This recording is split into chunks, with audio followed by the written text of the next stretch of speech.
Thank you, Art, for that introduction. And I'd like to say welcome Sabbath Services, everyone, and welcome to our visitors here today. The debt industry is a large industry in the world as well as in America. There are many lenders that are lending money every day to people, and people have a variety of reasons why they borrow money.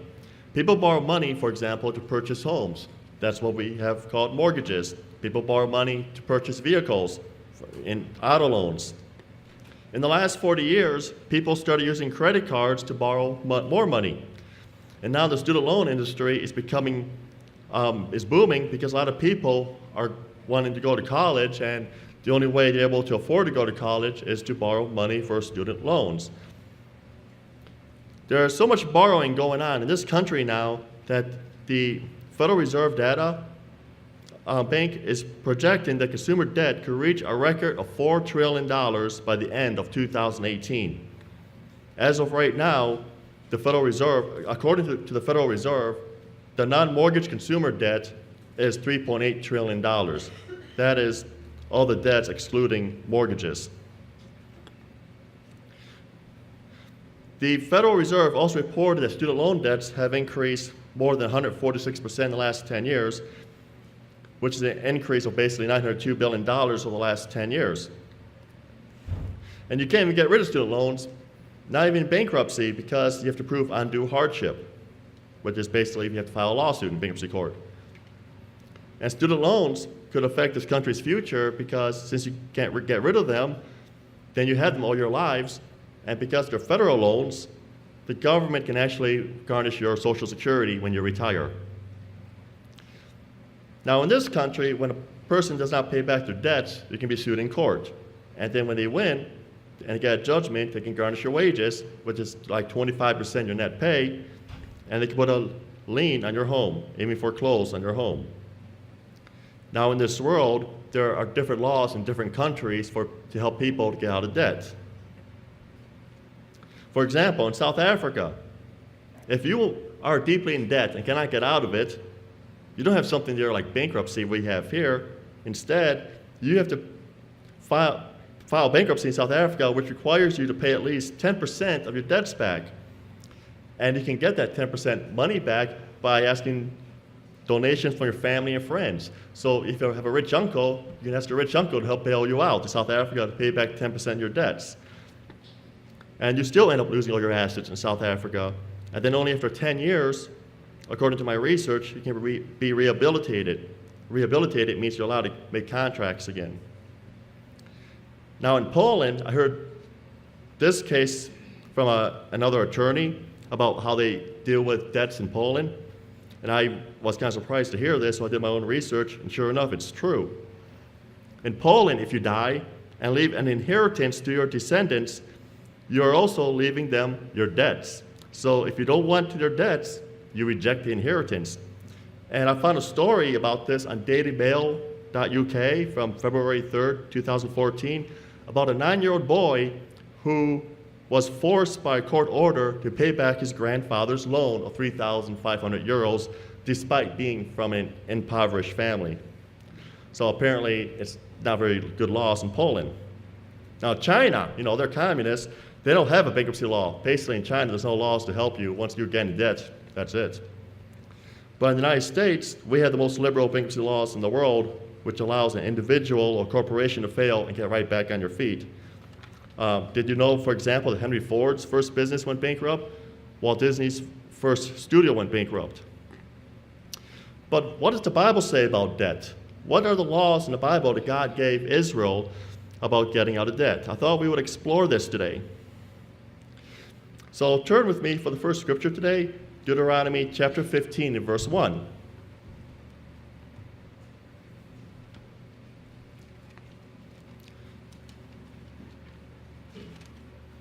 In Deuteronomy chapter 15 and verse 1. This is God's financial law to ancient Israel at that time to help them. In verse 1 it says, "At the end of every 7 years, you shall grant a release of debts. And this is the form of the release. Every creditor who has lent anything to his neighbor shall release it. He shall not require it of his neighbor or his brother, because it is called the Lord's release. Of a foreigner you may require it, but your hand shall release what is owed to your brother, except when there may be no poor among you. For the Lord will greatly bless you in the land which the Lord your God is giving you to possess as an inheritance. So in those 4 verses, what are we learning about God's laws in the Bible in ancient Israel? Well, first, I want you to notice that God told Israel they had to cancel their brother's debt every 7 years.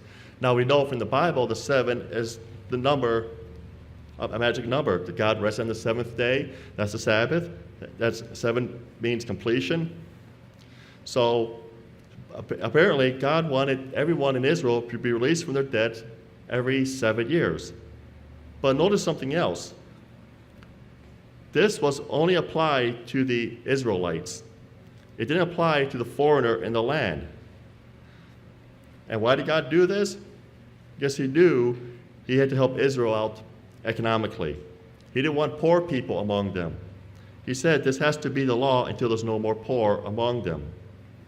So this shows God in the Old Testament actually cared about the poor people. He had compassion for them. He didn't want people to be down to luck and to never get out.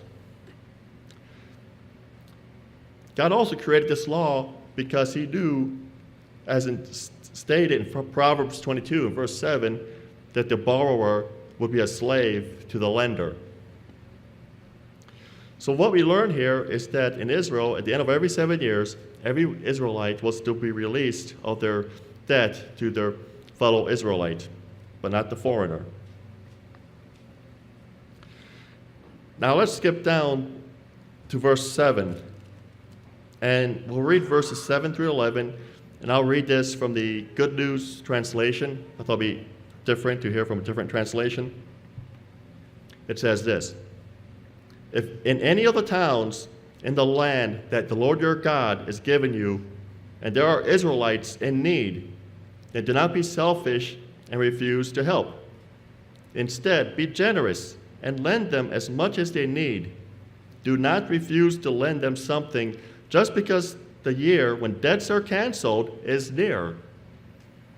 Do not let such an evil thought enter your mind. If you refuse to make the loan, they will cry out to the Lord against you, and you will be held guilty. Give to them freely and unselfishly, and the Lord will bless you in everything you do. There will always be some Israelites who are poor and in need, so I command you to be generous to them. So what do we learn from these 4 verses, 7 through 11? God was teaching Israel that time to show compassion for their fellow Israelite, for their fellow neighbor. They didn't want them to be selfish, as it says here. He didn't want them to refuse to loan them money just because the 7th year was near when they would be released of their debts. Now, back then, in ancient Israel and in ancient world, the way a lot of people dealt with debts is by becoming slaves. In the ancient world, people who fell into debt and could not pay them back, for example, would become slaves. Like in ancient Greece, they had it. It was called debt bondage. They would put themselves up as surety. Ancient Rome had a similar thing called a contract called a nexum. That's spelled N-E-X-U-M, where a free man would pledge himself as surety for a loan. So if he didn't pay back his loan, he became a slave to the lender. Again, Proverbs 22 and 7, that verse comes back to mind. Well, in ancient Israel, they did the same thing, where they had slaves for people who did not pay back their debts. So let's stay in Deuteronomy chapter 15, and we'll read verses 12 through 14. How did God tell ancient Israel to deal with people in ancient Israel that were slaves because of the debt they owed? Verse 12, if your brother, a Hebrew man or a Hebrew woman, is sold to you and serves you 6 years, so we're talking about our brothers, our actual Israelites, and serves you 6 years, then in the 7th year you shall let him go free from you. So even the people who were working as slaves were supposed to be freed at the 7th year, but this only applied to Israelites. Notice in verse 13, and when you send him away free from you, you shall not let him go away empty-handed. You shall supply him liberally from your flock, from your threshing floor, from your winepress, from what the Lord has blessed you with, you shall give to him. So he didn't say just free them in the 7th year. He said make sure that when you free them, that they have enough resources to take care of themselves. What this is showing again is he's showing them love. He's teaching Israel to show compassion. Now, this church doesn't sound like how other churches try to say that God in the Old Testament is a mean, hateful God. This shows God is actually trying to help people. And now there's one more point I want to make here about what God did to help people out economically. God had instituted something in the Bible we all know about as the Jubilee year, in which Israelites were to receive their land back every 50 years in this agricultural country. Because back in those days, Israel was very agricultural. Turn with me to Leviticus 25 and verse 1. Leviticus 25 and verse 1.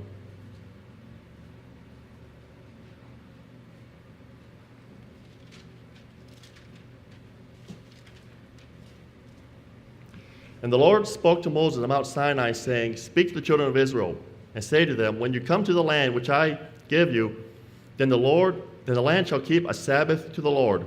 6 years you shall sow your field, and 6 years you shall prune your vineyard, and gather in its fruit. But in the 7th year there shall be a Sabbath of solemn rest for the land, a solemn Sabbath to the Lord. You shall neither sow your field nor prune your vineyard. What grows of its own accord of your harvest, you shall not reap, nor gather the grapes of your untended vine, for it is a set year of rest for the land. And the Sabbath produce of the land shall be food for you and your servant, for your maidservant, hired servant, stranger, who sojourns among you, for your livestock, and the animals there in the land, all its produce shall be for food. So what God is talking about here, about when Israel goes in that land, they were supposed to have a Sabbath rest for the land now for every 7 years, in which they were supposed to let their land rest. They were supposed to let what grows of its own accord and harvest, but not reap. But now we come to the Jubilee part in verse 8. And I'll read verse 8 through 16 from the Good News Translation, just so we have a different perspective on this verse.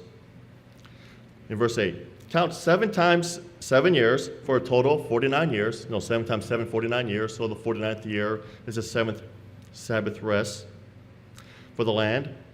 Then on the 10th day of the 7th month, on the Day of Atonement, send someone to blow a trumpet throughout the whole land.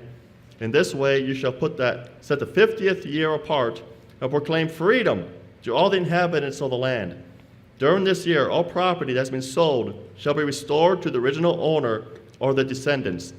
And any who have been sold as slaves shall return to their families. You shall not plant your fields or harvest the grain that grows by itself, or gather the grapes in your unpruned vineyards. The whole year shall be sacred for you. You shall eat only what the field produces of themselves. In this year of the Jubilee, all property that has been sold shall be restored to the original owner. So when you sell the land to an Israelite or buy land, do not deal unfairly. The price is to be set according to the number of years the land can produce crops before the next year of restoration. If there are many years, the price shall be higher, but if there are only a few years, the price shall be lower. In other words, if you were close to the Jubilee year, then you would sell the land for less money because you wouldn't have the land that long, or they wouldn't have the land that long, the buyer wouldn't.